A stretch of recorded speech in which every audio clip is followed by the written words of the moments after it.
Rain lashed against the rusting metal roof of the cabin, a steady drum beat that masked the soft scuffle of bare feet through the underbrush. She moved like a shadow, half human in shape, but unmistakably alien. Her skin shimmered with an opalescent sheen, now dulled by grime and dried blood.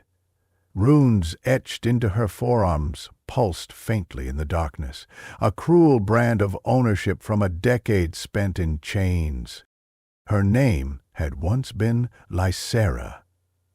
10 years ago, she had been taken from the lush moon of Solari, her parents executed, her body sold and reshaped through cybernetic enhancements and alchemical modifications.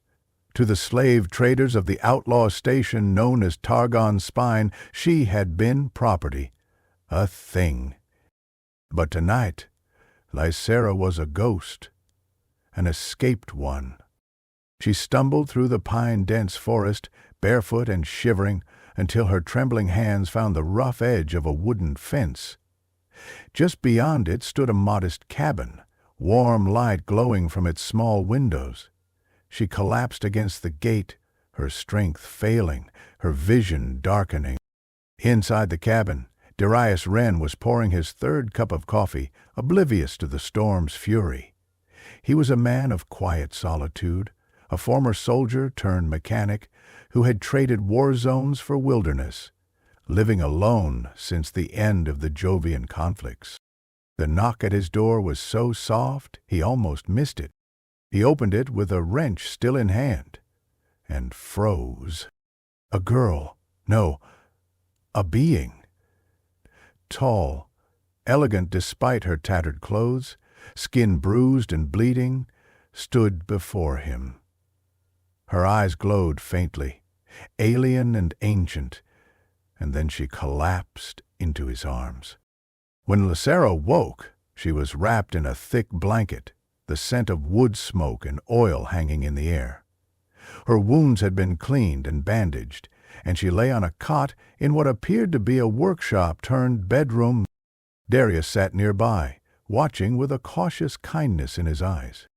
"You're safe here," he said, voice gravelly from disuse. "I don't know who you are or what you've been through, but you need rest." She tried to speak, but her throat rasped in protest. He handed her water, which she gulped like a starving animal. "Lysera," she croaked.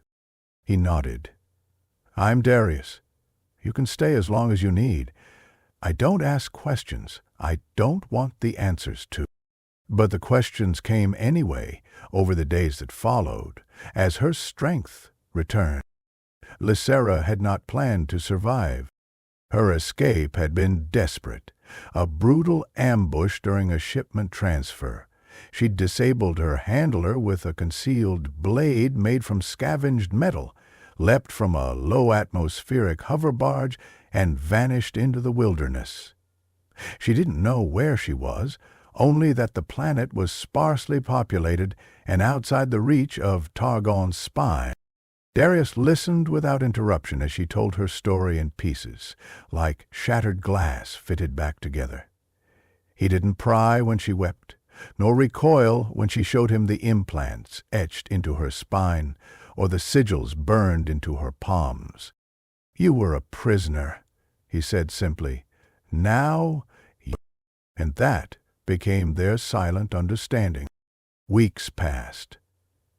Lysera helped around the cabin, adapting quickly to its rhythms, cutting wood, maintaining solar collectors, even learning to repair old servo units Darius kept in a shed. She was intelligent, precise, almost unnervingly so, but she flinched at loud noises, panicked at metal restraints, and never let anyone near her while she slept. One evening, as the sun bled red over the trees, Darius found her standing outside, staring up at the stars. "I used to think the stars were beautiful," she said. "They still are. Not when you've seen what hides between them." Silence stretched between them like a gulf.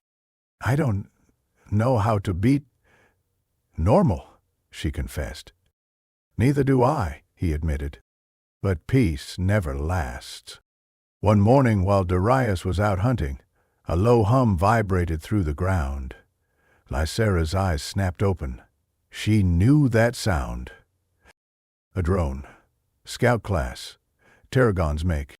They had found her. She didn't run. Not yet.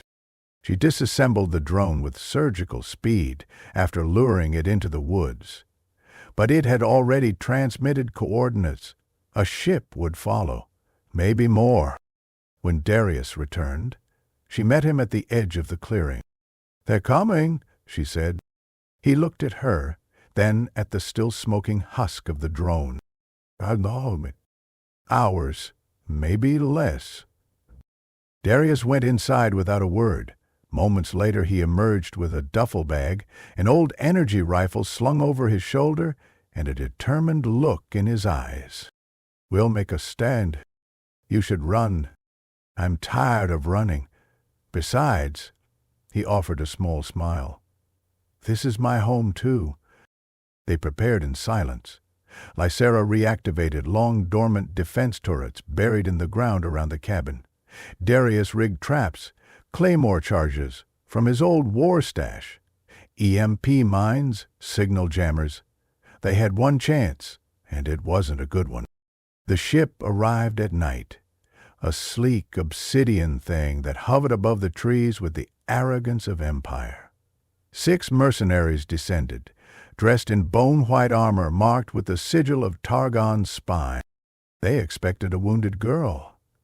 They found a warrior. Lysera moved like liquid death, her blades a blur of light and speed.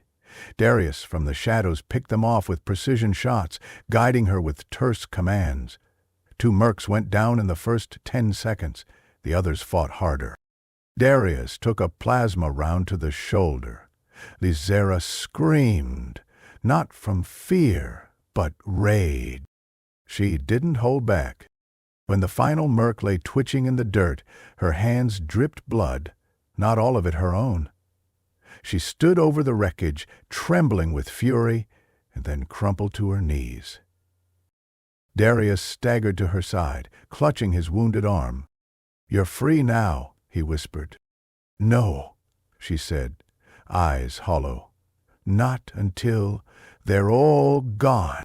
The next day, she buried the dead far from the cabin. Darius helped, wincing with every movement. As they stood over the graves, Lysera finally spoke. "I can't stay here. They'll keep coming." Darius nodded, pain evident in his face. "Then you go on, but not alone." She turned to him, startled. "What?" "I'm coming with you. I've got nothing left to lose." "You do." She searched his face, looking for pity, for fear, for obligation. She found none. "You're a strange man, Darius. You're a stranger woman." And so they left together, into the forest, into the stars beyond.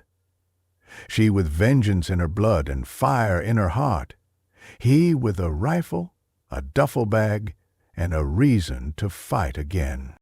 Lysera was no longer just an escaped slave. She was a storm coming. And this time the slavers would learn. Some things you can't chain forever.